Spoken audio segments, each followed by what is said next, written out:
The wind carried dust across the empty platform, whispering through the cracks of the old wooden station as if it knew a secret no one else did. She sat there alone, hands trembling slightly as she held a folded letter that had already been read too many times. The ink had begun to fade at the creases, but the promise inside it still felt sharp, still felt real. He was supposed to be there by now. The train had come and gone hours ago. She had watched every passenger step down, one by one, her heart rising with each hopeful glance and sinking just as quickly when each face turned out to be a stranger. Families reunited, workers hurried off, laughter faded into silence. And then there was nothing, no familiar voice calling her name. No sign of the man who had written those careful, hopeful words weeks ago.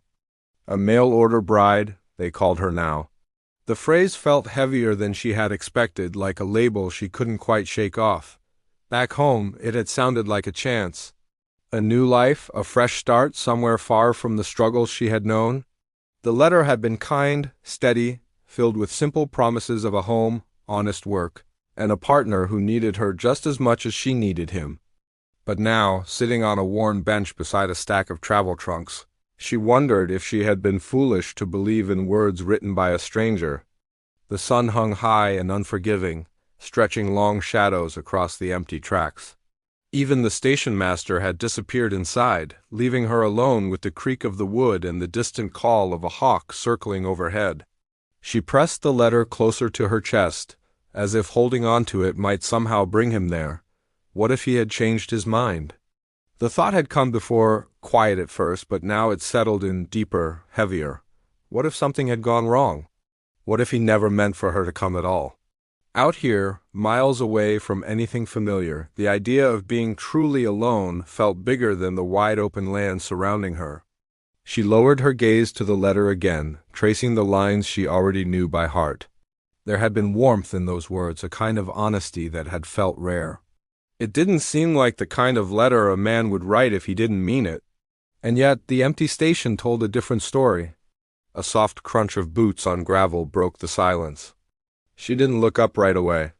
Part of her was afraid to. Hope had already played its trick on her too many times that day. But the sound came again, steady and unhurried, drawing closer from behind. Somewhere beyond the edge of the platform, a lone figure moved through the heat, his shadow stretching long across the dust. He walked with purpose, not like someone passing through, but like someone searching. Her fingers tightened around the letter. Was this another stranger? Or the answer she had been waiting for? She finally lifted her head, slow and careful, as if the moment might break if she moved too quickly.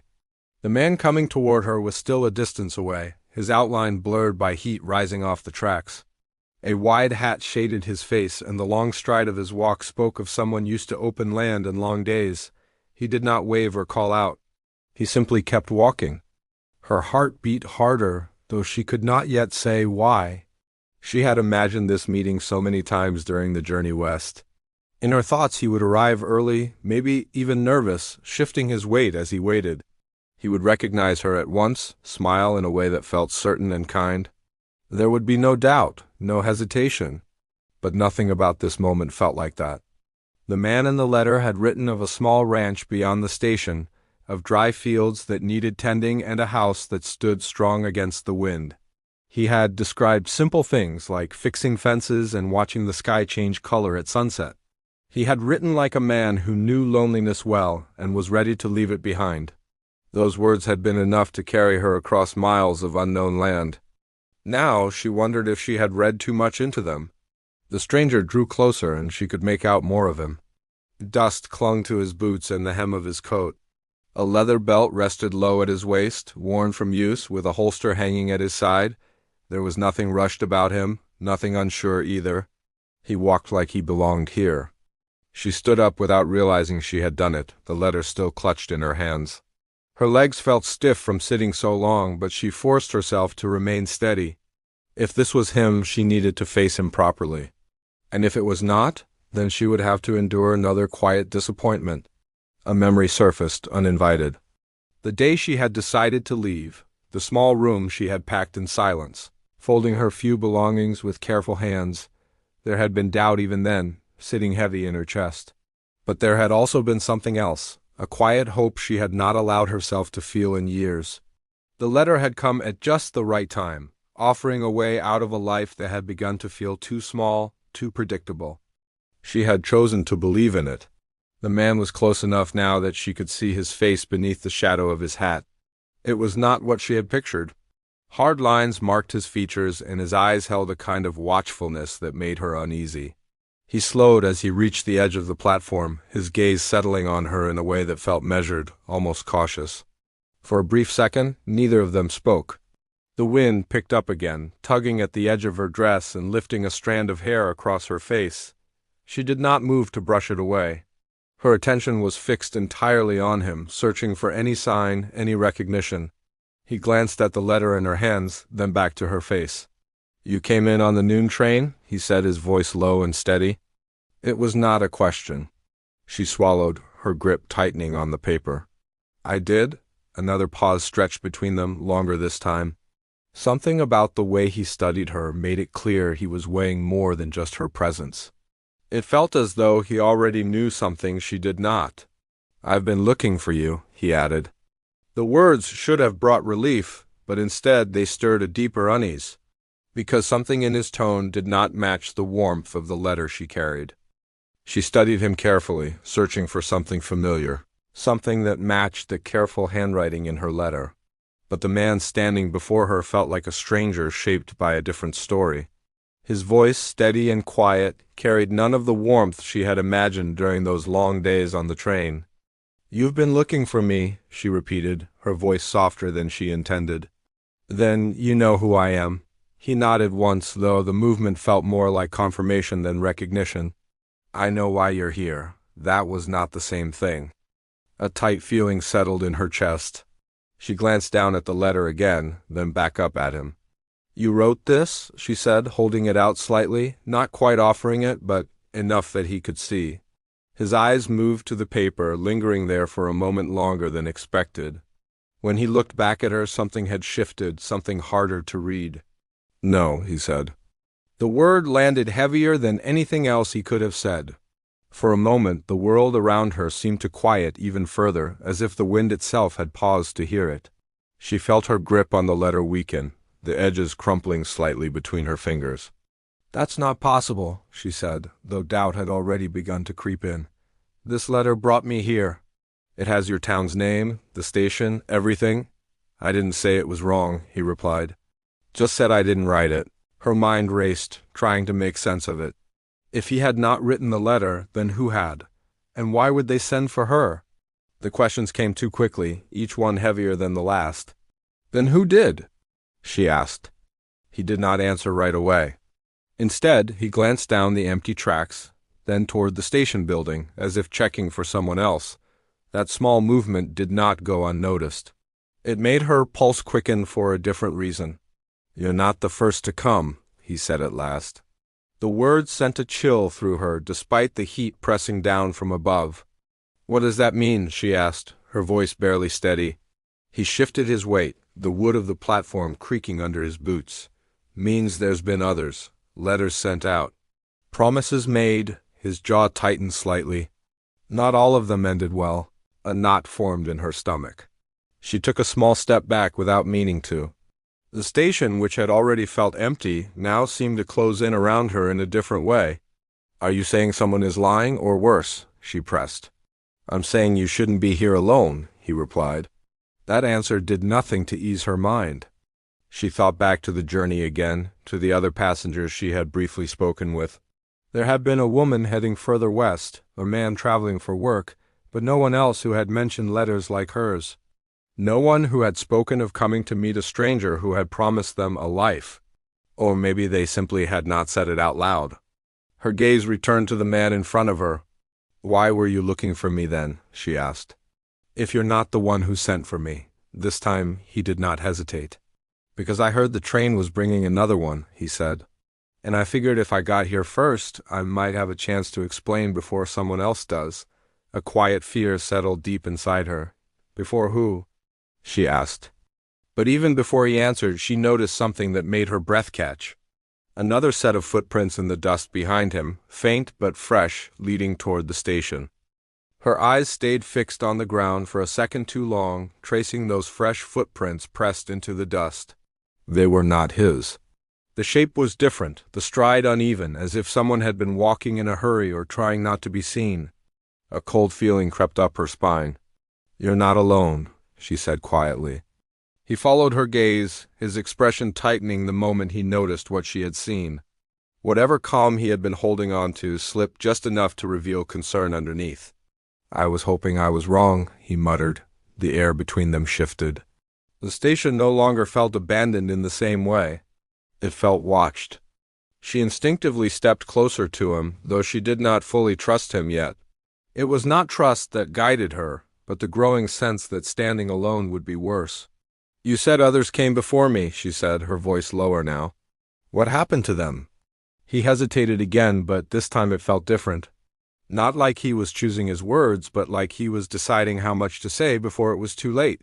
"Some left," he said. "Or at least that's what people say. Others just stopped being talked about."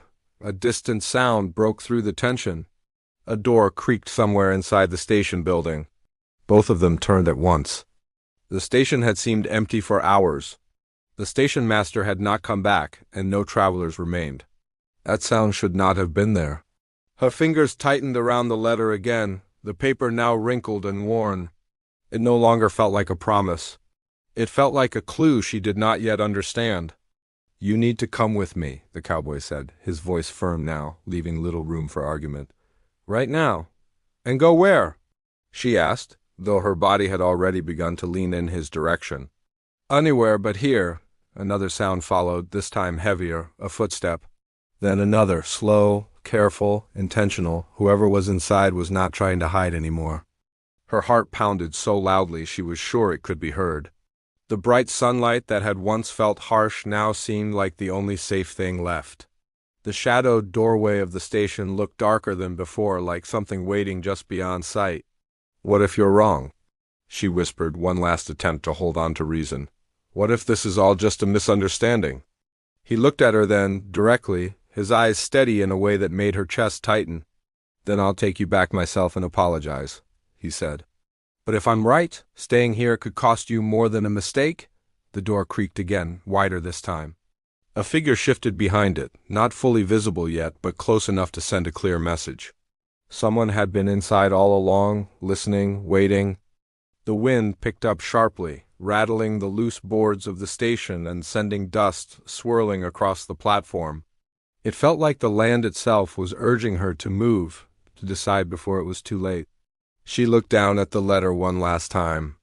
All those words that had brought her here now seemed distant, like they belonged to someone else's story. Whatever truth she had come searching for was no longer in that paper. It was standing in front of her and possibly hiding behind that door. Another step sounded from inside, closer.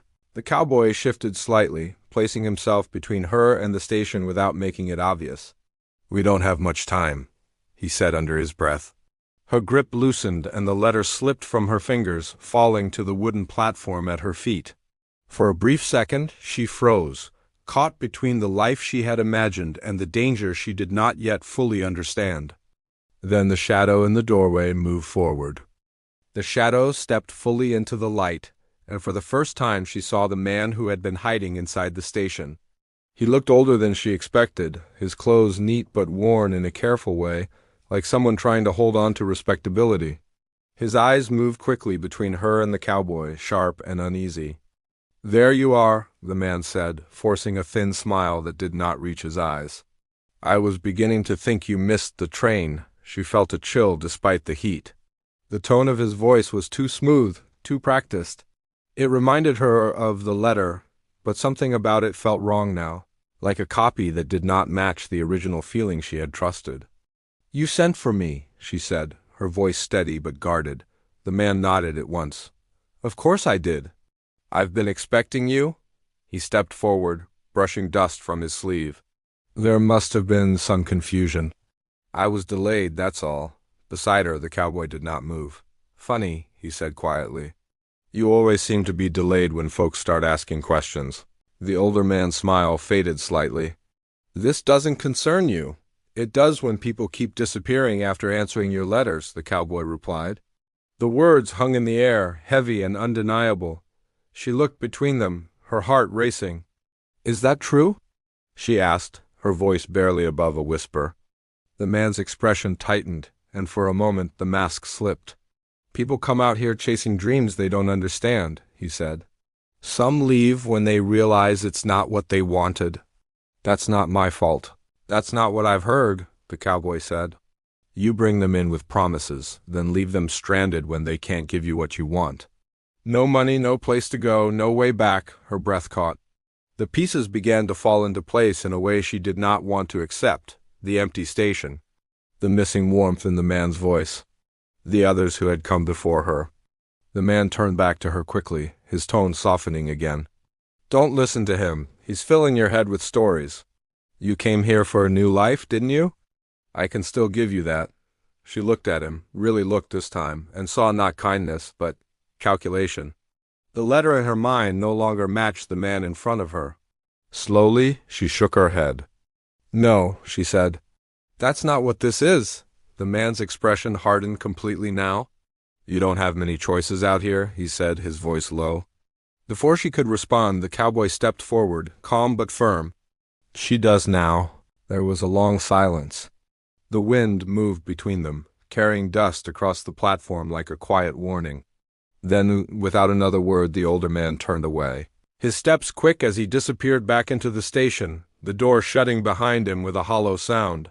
For a moment, neither of them moved. Then the tension broke, just slightly. She let out a breath she hadn't realized she was holding, her shoulders dropping as the weight of it all settled in. The fear was still there, but it was no longer trapping her. Is it over? She asked. The cowboy glanced at the station, then back at her. For now, he said.